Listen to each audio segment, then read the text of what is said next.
इतिहास major paper 3 Alauddin Khilji जो topic है ना, इससे आपके एग्जाम में 1 से 2 क्वेश्चन रहने वाले हैं। हो सकता है 2 क्वेश्चन पूछ दे, लेकिन इतना कंफर्म मैं बताता हूं, इस यूनिट से 1 क्वेश्चन तो रहेगा। मैक्सिमम 2 क्वेश्चन रह सकते हैं, उससे ज़्यादा नहीं रहेगा। अब इसमें क्या क्या क्वेश्चन पूछा जा सकता है, जिस तरीके से सिलेबस में टॉपिक डाला गया है, इनके साम्राज्यवाद, यहाँ पर मिसप्रिंट है, ये आधा पा नहीं होगा। अलाउद्दीन खिलजी के साम्राज्यवाद की विवेचना कीजिए, व्याख्या कीजिए, वर्णन कीजिए, या फिर बताइए, स्पष्ट कीजिए, कुछ भी पूछ सकता है।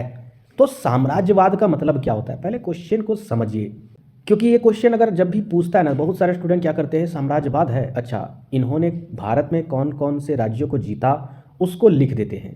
तो उस तरीके से वह आंसर लिखते हैं और कहीं ना कहीं उसको नंबर कम मिलता है। साम्राज्यवाद की विवेचना करने के लिए अगर आपसे बोला जाएगा तो इसका मतलब आपको वहाँ पर लिखना ये नहीं है कि कौन कौन से राज्य उन्होंने युद्ध करके जीता, क्योंकि उसमें क्वेश्चन पलट जाता है। क्या होता है उसमें क्वेश्चन ये चीज़ रहता है, इसके विजय अभियानों को लिखे। तब आप लिख सकते थे कि इन्होंने सबसे पहले गुजरात को जीता, फिर उसके बाद आगे चल के और भी राज्य को जीता, फिर दक्षिणी भारत को जीता। तो ये सारा कुछ अगर उस तरीके से एक्सप्लेन करोगे तो किस क्वेश्चन में, जब विजय अभियान पूछा जाए, साम्राज्यवाद में नहीं। हाँ, हालांकि अगर कोई पढ़ने वाले स्टूडेंट नहीं है, एक रात में पढ़ रहे, तो वो फिर क्या कर सकते हैं, जैसे तैसे लिख सकते हैं पास होने के लिए। लेकिन जो स्टूडेंट डीपली पढ़ते हैं तो समझिए पहले क्वेश्चन को, आंसर आराम से लिखिएगा, आपका काम बन जाएगा। तो साम्राज्यवाद इसने कैसे किया, क्या क्या इनकी विशेषता थी, कौन कौन सी नीति अपनाई, आंसर में आपको यही लिखना है। समझ में आ गया? चलिए देखते हैं कि आंसर कैसे लिखना है। अलाउद्दीन खिलजी का जन्म 1266 ईस्वी में हुआ। वह जलालुद्दीन खिलजी का भतीजा और दामाद था, यानी ये खिलजी वंश के संस्थापक थे। अपनी शुरुआती जीवन में उसने साम्राज्य की राजनीति और सैन्य अभियानों में हिस्सा लिया। इन्होंने क्या किया अपने शुरुआती जीवन में, साम्राज्य की राजनीति और सैन्य अभियान, यानी ये सैनिक का जो अभियान होता है उसमें भाग लिया। साथ ही साथ साम्राज्य की जो राजनीतिक व्यवस्था होती है उसमें भी इन्होंने भाग लिया। मतलब समझिए कि राजपाट संभालने में इन्होंने भूमिका निभाना स्टार्ट कर दिया, जिससे उसे शासन और युद्ध की कुशलता का अनुभव हुआ। यानी ये राजनीतिक व्यवस्था समझते हो, यानी राजा बनने में भी इन्होंने भूमिका निभाई, साथ ही साथ सैनिक अभियानों में भी इन्होंने भाग लिया। तो एक्सपीरियंस इसका बन गया, कैसे युद्ध जीता जाता है। तो इस तरीके से उन्होंने हर क्षेत्र में कुशलता हासिल की। आगे देखिए, 1296 में अलाउद्दीन खिलजी ने अपने चाचा जलालुद्दीन खिलजी की हत्या कर सत्ता को काबिज कर लिया, यानी सत्ता अपने हाथ में ले लिया।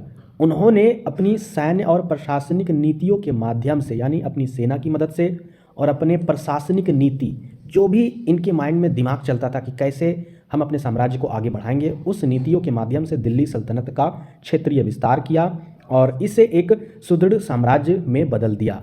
उनके साम्राज्यवाद की विशेषताएं निम्नलिखित है, या फिर साम्राज्यवाद के बारे में निम्नलिखित द्वारा स्पष्ट किया गया है, कुछ भी आप लिख सकते हो। अब यहाँ पर समझते हैं सबसे पहले पॉइंट पर, साम्राज्य विस्तार की नीति, यानी इनके जो साम्राज्य का विस्तार हुआ वो किन किन नीतियों के कारण हुआ।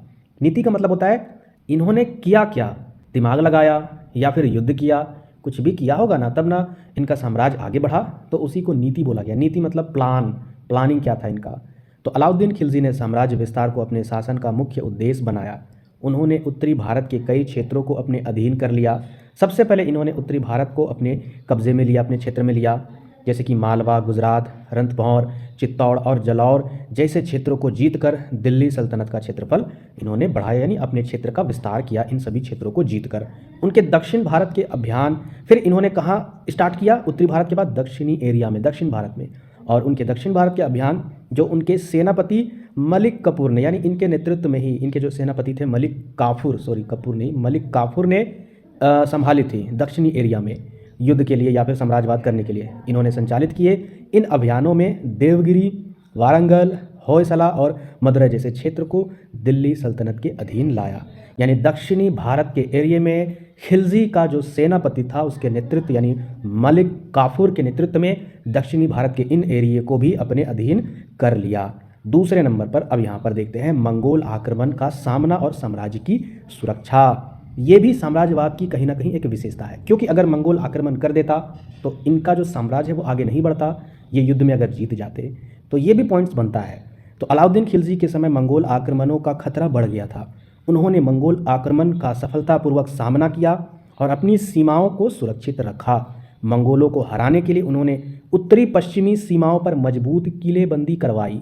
किलाबंदी समझते हो ना, जैसे आप लोग गेम खेलते हो तो एक टावर जैसा कुछ रहता है ना, तो उसी टाइप से किलाबंदी करवाया ताकि ऊंचे ऊंचे स्थानों से या फिर उस जगह पर सीक्रेट तरीके से छुप कर वार किया जाए या फिर निगरानी किया जाए।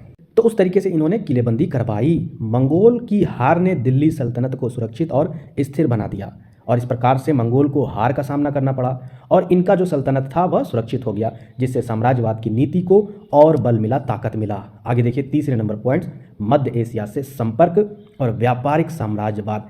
किसी राज्य को अगर आगे बढ़ना है तो आर्थिक व्यवस्था से भी उनको कुशल होना होगा, बेहतर होना होगा। और यहाँ पर देखिए अलाउद्दीन खिलजी ने क्या किया। अलाउद्दीन खिलजी ने साम्राज्य को आर्थिक रूप से भी मजबूत बनाने के लिए व्यापारिक मार्गों पर नियंत्रण किया। जो रास्ते व्यापार के लिए थे उन्होंने अपने कब्जे में उन सभी व्यापार को ले लिया, यानी उन रास्तों पर इनका व्यापार चलता था, इनके राज्य का अधिकतर। गुजरात पर विजय ने, यानी इन्होंने पहले गुजरात को विजय किया, उससे क्या हुआ, पश्चिमी समुद्री मार्गों को सल्तनत के नियंत्रण में ला दिया, यानी इनका व्यापार का रास्ता खुल गया और इनकी आर्थिक व्यवस्था में बहुत ही ज़्यादा सुधार हुई। इस व्यापारिक साम्राज्यवाद से सल्तनत की आर्थिक स्थिति को भी बेहतर किया गया और उसके साम्राज्य विस्तार को भी प्रोत्साहित मिला। अब आते हैं सैन्य शक्ति। देखिए किसी भी राज्य को अगर आगे बढ़ाना है, साम्राज्यवाद में जाना है, यानी साम्राज्य को आगे बढ़ाना है, दूसरे राज्य को आपको कब्जा करना है, सैन्य शक्ति आपकी मजबूत होनी चाहिए, तभी इस वर्ड को बेहतर बताया जा सकता है उस राज्य के लिए। तो अलाउद्दीन खिलजी का साम्राज्यवाद उनकी सैन्य शक्ति पर आधारित था। उनकी सैन्य शक्ति जो थी ना वो बहुत ही अच्छी थी। उन्होंने एक अस्थायी और सशक्त सेना बनाई थी। सेना के वेतन में सुधार किया, यानी कम अगर वेतन दिया जाता होगा तो उसमें ज़्यादा वेतन बढ़ाया गया और सैनिकों के लिए नगद भुगतान की व्यवस्था की गई। हाथों हाथ पैसा देने वाला, सैलरी देने वाला काम यहाँ पर किया गया। उन्होंने सेना के लिए घोड़ों और हथियारों की गुणवत्ता सुनिश्चित की, यानी सेना के लिए जो घोड़े लंगड़े हो गए होंगे या फिर कमज़ोर हो गए होंगे या जो हथियार कमज़ोर हो गया होगा, उतना ताकतवर नहीं होगा, टूट फूट गया होगा, उन सभी चीज़ों में अच्छी अच्छी चीज़ों को इस्तेमाल करने के लिए उनके सेना के लिए यहाँ पर दिया गया, जिससे उनकी सैन्य क्षमता अधिक बढ़ गई, यानी सेना की ताकत बढ़ गई। और जब सेना इतनी मजबूत हो गई तो मलिक काफूर के नेतृत्व में, यानी ये सेनापति थे, इनके नेतृत्व में दक्षिण भारत तक अपने साम्राज्य का विस्तार किया अलाउद्दीन खिलजी ने। आगे देखिए फिफ्थ नंबर पॉइंट, दक्षिण भारत के अभियान के बारे में यहाँ पर लिखना होगा, क्योंकि ये भी एक कहीं ना कहीं क्वालिटी है साम्राज्यवाद का। अलाउद्दीन खिलजी के साम्राज्यवाद का सबसे बड़ा उदाहरण उनके दक्षिण भारत के अभियान है। मलिक काफूर ने उनके नेतृत्व में देवगिरी, होयसला, वारंगल और मदुरै जैसे क्षेत्रों पर आक्रमण किया। इन क्षेत्रों को पूरी तरह से सल्तनत में शामिल नहीं किया गया, हालांकि यहाँ पर युद्ध चला, शामिल नहीं कर पाए, लेकिन कहीं ना कहीं इनके युद्धों के कारण, इनके नेतृत्व में उनको भय हो गया। किनको? ये सारे क्षेत्र को, दक्षिणी भारत के एरिया वाले। और उनके कारण क्या हुआ, इनको दिल्ली सल्तनत को टैक्स चुकाना पड़ा, तो कहीं ना कहीं इनके अधीन ही वह रहे। दक्षिणी भारत के अभियान से दिल्ली सल्तनत का राजनीतिक और आर्थिक प्रभाव पूरे भारत में फैल गया और दक्षिण भारत में जिस तरीके से इन्होंने युद्ध किया, जिस तरीके से बाकी राज्यों को टैक्स देना पड़ा, ये सारी राजनीतिक और आर्थिक प्रभाव पूरे भारत में फैल चुकी थी। छठवें नंबर देखते हैं कठोर प्रशासनिक नीतियाँ। इनकी जो प्रशासनिक नीति थी वो भी कठोर थी, यानी अलाउद्दीन खिलजी के साम्राज्यवाद की सफलता उनकी कठोर प्रशासनिक नीतियों पर भी निर्भर थी। उन्होंने जागीरदारी प्रथा को कमज़ोर किया और सीधे कर संग्रह की प्रणाली लागू की। कहने का मतलब है डायरेक्ट राजा के खजाने में ही टैक्स दिया जाएगा। जागीरदारी प्रथा का मतलब क्या होता है? जागीरदारी प्रथा का मतलब होता था जो भी अधिकारी थे उन अधिकारियों को उनके काम के बदले कोई भी भूमि अनुदान दिया जाता था, यानी उनको भूमि इनके नाम कर दी जाती थी। तो ये प्रथा को इन्होंने क्या किया, कमज़ोर किया और सीधी जो टैक्स संग्रह है, कर संग्रह है, इसकी प्रणाली लागू की। यानी उनके बदले, यानी ज़मीन नहीं लेना है, आपको ज़मीन का टैक्स मिलेगा, सीधा बात। लेकिन पहले क्या होता था, ज़मीन ही दे दिया जाता था। उन्होंने अमीरों और सरदारों की शक्ति को सीमित कर सुल्तान की सर्वोच्चता स्थापित की। यही काम इससे पहले वीडियो में भी मैंने आपको बताया कि किनके शासनकाल में इनकी जो शक्ति थी उसको नष्ट किया, और वही काम यहाँ पर इन्होंने भी किया, यानी अलाउद्दीन खिलजी ने भी। और क्यों किया? ताकि सुल्तान यानी जो राजा है उसकी सर्वोच्चता स्थापित हो सके, उनकी शक्ति मजबूत हो सके, क्योंकि इनको बोलने वाला कोई ना रह सके सुल्तान को, यानी राजा को। कठोर कानून और जासूसी व्यवस्था के माध्यम से विद्रोहों को रोका गया, और जो विद्रोह करते थे उस पर जासूस लगाया गया और उन पर कठोर कानून, दंड लगाए गए, जिससे विद्रोहियों को रोका जा सके। तो ये हो गया कठोर प्रशासनिक नीतियाँ। आगे देखिए 7 नंबर, आर्थिक साम्राज्यवाद। आर्थिक साम्राज्यवाद में क्या हुआ, तो अलाउद्दीन खिलजी ने साम्राज्य की आर्थिक नींव को मजबूत किया। अर्थव्यवस्था के जो आधार है सबसे पहले इन्हें मजबूत किया। उन्होंने कृषि उपज पर कर, जिसे खिराज बोला जाता था, इसको बढ़ा दिया। अर्थव्यवस्था मजबूत करनी है तो होता क्या, कभी कभी महंगाई बढ़ जाती है, क्योंकि टैक्स क्या होता है, बढ़ जाता है, जिसे आज के तौर पर हम लोग जीएसटी कहते हैं। तो उस टाइम भी अलाउद्दीन खिलजी ने क्या किया, खास करके कृषि उपज पर टैक्स को बढ़ा दिया और बाजार नियंत्रण की नीति अपनाई। ये जरूर लिखिएगा क्योंकि ये इंपॉर्टेंट टॉपिक है। इस टॉपिक से भी आपके एग्जाम में क्वेश्चन पूछ सकता है। साथ ही साथ कीमतों को नियंत्रण कर उन्होंने सेना और प्रजा के लिए आवश्यक वस्तुओं की उपलब्धता सुनिश्चित की। यानी टैक्स बढ़ाया, इनके खजाने में पैसा आया और जो भी चीज़ है उनकी कीमतों को नियंत्रण कर, मतलब बढ़ाकर जो भी पैसा इनके खजाने में आया, इनके राजपाट में आया, वो सारा पैसा सेना और प्रजा के चीज़ों में लगाया और यह आर्थिक स्थिरता उनके साम्राज्यवाद की सफलता का एक प्रमुख कारण बनी।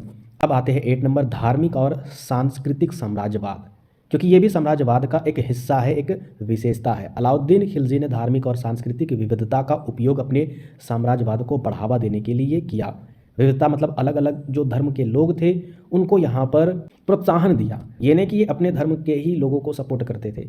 उन्होंने हिंदू मंदिरों और राज्यों से भी भारी धनराशि वसूली, जिससे सल्तनत आर्थिक रूप से सुदृढ़ हुई। हालांकि उन्होंने धार्मिक मामलों में हस्तक्षेप नहीं किया और राज्य को धर्म से अलग रखा। उनके शासनकाल में फारसी संस्कृति और कला का प्रोत्साहन मिला। यानी इनके भी शासनकाल में जो फारसी संस्कृति थी और जो भी उसकी कला संस्कृति थी उसका प्रोत्साहन मिला।